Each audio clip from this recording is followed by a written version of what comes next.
Et on part à la chasse aux fausses informations. À présent, c'est Info Intox avec vous, Anthony Saint-Léger. Bonjour. Bonjour Raphaël, bonjour. Et on va parler aujourd'hui du géant, la plateforme Netflix, devenu un géant, bien sûr, de l'industrie cinématographique et des séries également, qui a sorti, entre autres, la saison 4 de sa série à succès, Sex Education.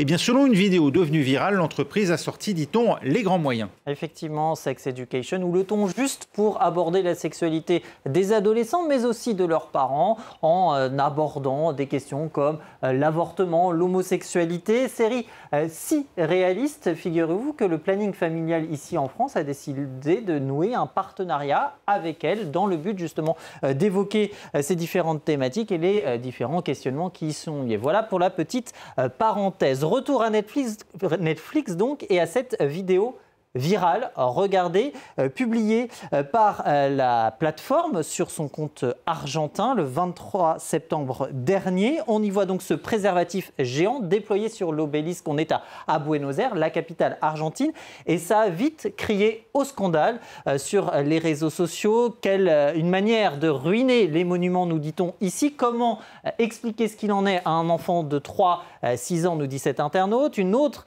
réaction, un manque total de respect. Peut-on lire ici ou encore des articles de presse qui se sont fait l'écho de cette polémique. Mais alors, Anthony, s'agit-il vraiment du nouveau coup marketing de Netflix? Eh bien oui, c'est un coup de com' XXL, pourrait-on dire, de la plateforme. Mais la scène n'a pas été tournée à Buenos Aires et pour le coup, elle n'a pas été tournée du tout. Je vous explique. Il s'agit en fait d'une création numérique, d'une animation créée numériquement. Donc la scène, c'est vrai, il faut en convenir, elle est très réaliste. On voit ces personnes qui prennent des photos, on voit aussi ces véhicules qui passent.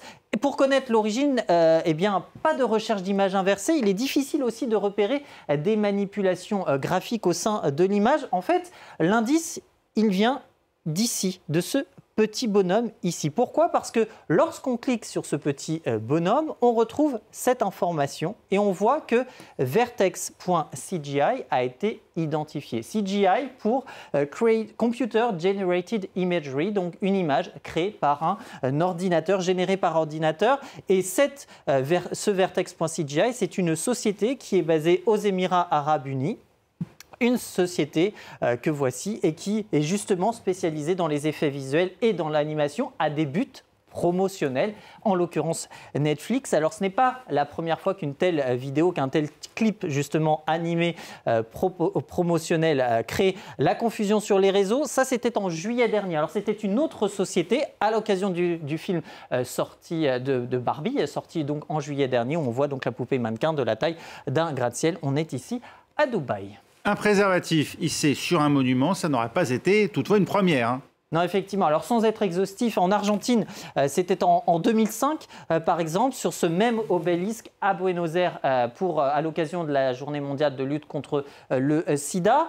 Il y avait aussi à Sydney, par exemple, en 2014 ou encore en 2016. Là, on est sur Hyde Park. Et puis, peut-être l'image qui restera dans beaucoup de têtes de Français, c'est évidemment l'obélisque de la Concorde à Paris. Donc, c'était en 1993, il y a 30 ans, en plein dans ce qu'on a appelé les années sida, recouvert, vous le voyez donc, de ce gigantesque préservatif rose, une opération coup de poing menée par ACT UP, l'association de lutte contre le sida, pour justement sensibiliser de l'importance du préservatif pour lutter contre la propagation de la maladie. Merci Anthony, c'était Info Intox avec Anthony Saint-Léger. Allez, on se retrouve dans 5 minutes pour un nouveau journal dans Paris Direct. Restez avec nous.